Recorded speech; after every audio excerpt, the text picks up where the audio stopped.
Hey there, I'm Ken. This is Canadian Retro Things. Welcome. Today I'm going to introduce you to some of my new pets.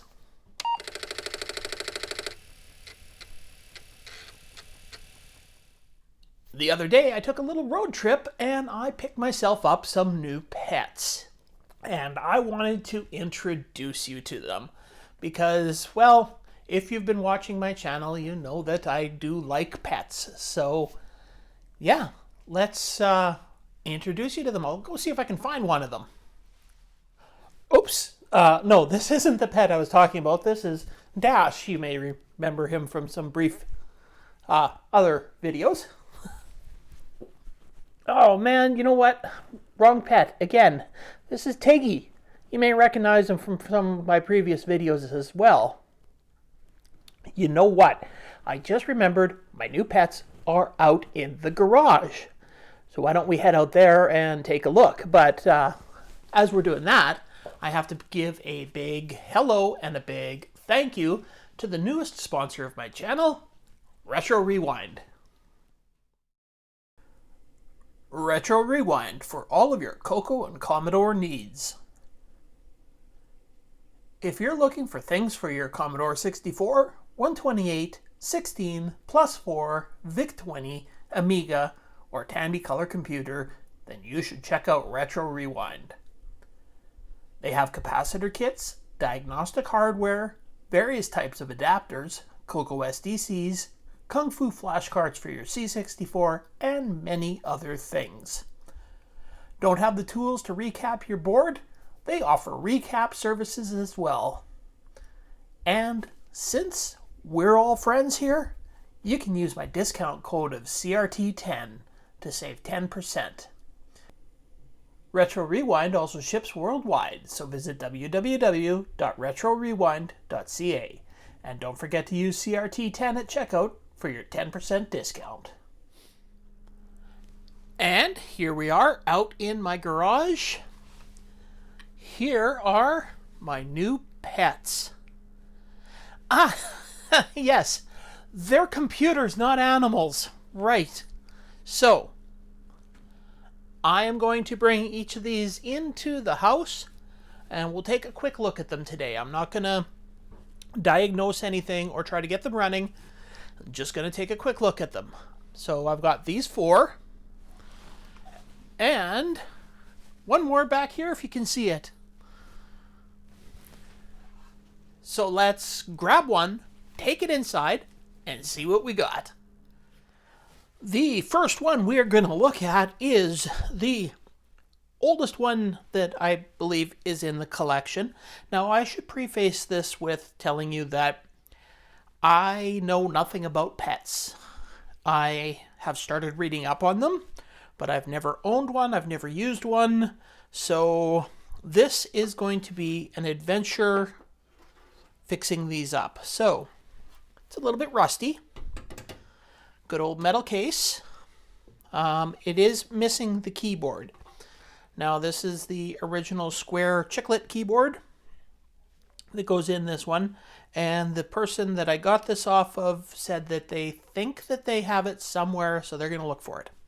Anyway, it is got a note on the top that says that there is a loud hum when you power it on. So, does that mean that the CRT in this is baked? I'm not sure. This is the one with the built-in cassette drive. It also has a note here that says cassette will not save. Alright, so I guess we can pop this open like a car hood and take a look at the inside.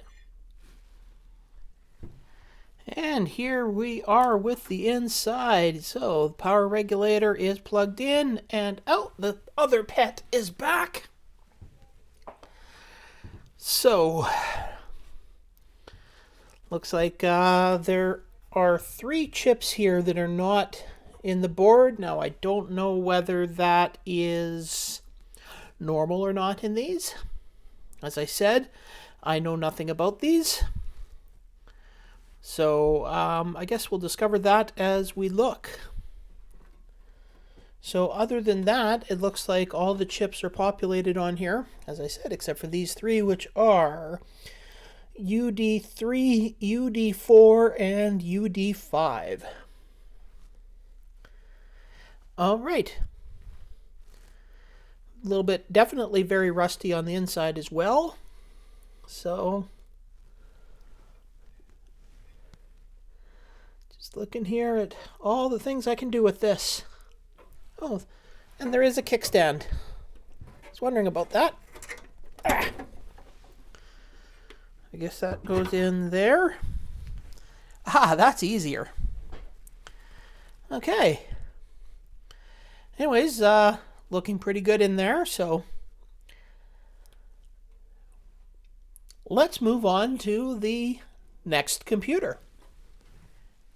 And let me introduce you to the second pet computer. It is another 2001, but this one does not have the built-in disk drive. It has the full keyboard on it. It's got a keyboard with it. The case is in much better shape. There's no rust spots or anything on it. Needs a little bit of scrubbing, but otherwise it's in pretty good shape. There is actually a name carved into it here, and it says it is from Glorietta School. I did look that up on the internet. The only thing I could find is a Glorietta Elementary School just outside of Oakland, California. Now, as far as I know, all of these computers did come from the California area, so this was likely an elementary school computer in the beginning of its life. So, let's take a look at the inside. All right, first thing about this one is that the keyboard is not attached. As a matter of fact, it's not even attached to its own circuit board, and this circuit board has had all the wires cut off of it. So if I want to get this one running, I'm going to have to redo all the wires on here. And looking at the circuit board, it's missing those 3 chips there again. Plus it's missing that one. It's got an empty socket right there. And a bunch of empty sockets right here, but I don't think these are probably used as there is holes drilled through the board there. Alright, so yeah. Other than that, looks very similar to the other board. I guess I'm going to have to learn a lot about these to get these going. And the next pet we have to look at is a model 4016. So this one is fairly complete. It's got the full keyboard on it. It's actually attached. It's got a number 11 written on the top in, looks like, marker. And then imprinted into the metal here is RUSD. Now, I looked that up online, and keeping with the assumption that these all came from California, that probably stands for the Riverside Unified School District. So, another school in California, in Riverside, California. Another school computer that this probably started its life as. So, let's... Oh, also there is a piece of tape on the top that says straight line horizontal across screen. So, sounds like there may be a problem with this screen. So let's pop this open and take a look. And here we go with the interior. On this one, it seems to be only missing 2 chips there. This one's actually got a couple of chips on the board socketed. That one is also blank, as well as all the ones on the front here. However, this is the most complete looking board that I've seen here.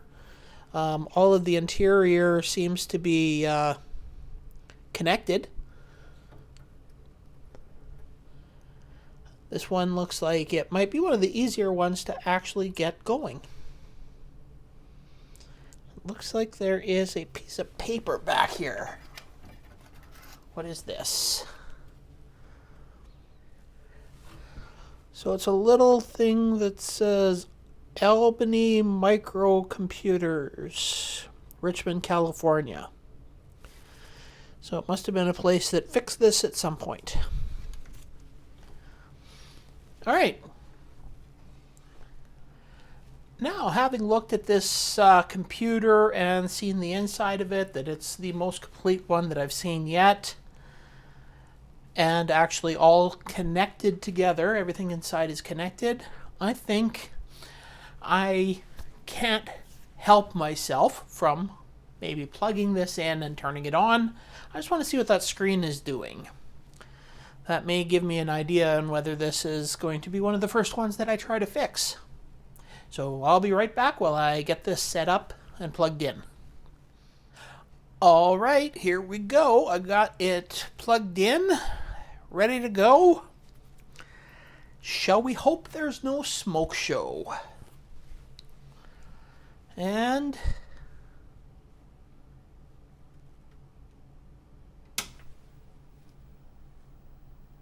nothing. Okay.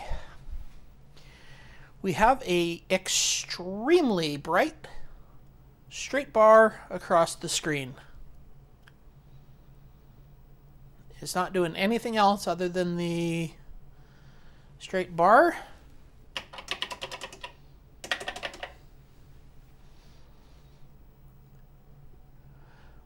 Okay, well, CRTs are not something I'm terribly familiar with, but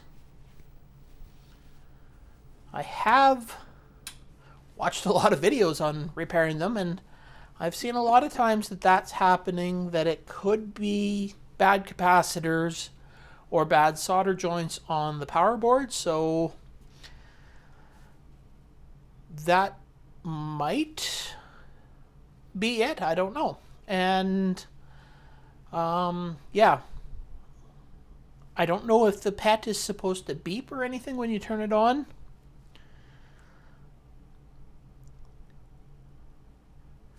So interesting. There we go. This one turns on, doesn't explode. It's got a horizontal line on it though, on the display, but at least it's a very bright horizontal line. And now we move on to PET number 4. This one is a model 4032. And as all 5 of the PETs that I picked up go, this one probably is in the worst shape for the shell of the computer. It's got quite a bit of rust on it. There are no school markings on it anywhere.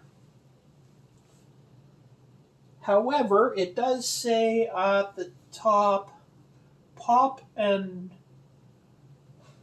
burnt screen monitor, question mark. So obviously when this was plugged in, something popped. Probably in the monitor, in the power board for the monitor. So that will definitely have to be looked at before anything else is done to it. Now, shall we open up this one? Oh, rusty. And would you look at that? It's empty on the inside. There is no motherboard. Which brings me to something else that was sent along with these computers. And that is this. Oh, what is this though? That's a silver-colored bag. Obviously. It is 2 motherboards. So, I think think, as this is the rustier motherboard right here, I'm going to just stick it inside of this computer for safekeeping. I'm going to assume that this motherboard goes with this computer, as this is the much rustier computer, and that's the much rustier motherboard. So obviously I can't plug this one in to try it because, well, it's not hooked up yet. And here we are with pet number 5, which is another Model 4032. This one's actually in pretty decent shape. Keyboard's relatively good. Little bits of rust here and there, but all in all, it's in pretty good shape. There are no school markings or anything carved into it. So, shall we take a look under the hood? And by the process of elimination, by the way, I still have one more circuit board left, and this is my last computer, so let's take a look. Yep, it needs a circuit board. All right, so get the cables out of the way. Let's grab that circuit board. There we go. So, what do we have on this circuit board? Well, not a lot plugged in here. Okay. A couple of missing chips, empty sockets. Otherwise, pretty good looking. So, this could possibly be a candidate for one of the ones I start working on. And that is my 5 pet computers that I picked up. What am I going to be doing with 5 pets, you are asking? I can hear that. I know you're asking that. Well, 2 of them are already going off to somebody else. So 2 I won't be working on. The other 3, hopefully I can get 2 of them working using a third one as kind of a parts computer. Then maybe in the future I can get the third one working. And I don't even know if I'm going to keep them after I get them working. I'm going to keep at least 1. But these are big computers, and I'm starting to run out of room. So I don't know what I'm going to do exactly in the future, but I do know that I am going to be working on some pets. So I hope you enjoyed this little look at what is upcoming. And remember, if you visit Retro Rewind, don't forget to use my discount code. All right, well, that is it for today. I hope you enjoyed this video. If you did, don't forget that a like, a subscribe, and a comment below are all things that help the channel out a lot and are greatly appreciated. All right, well, I guess there's nothing left to say, but see you next time.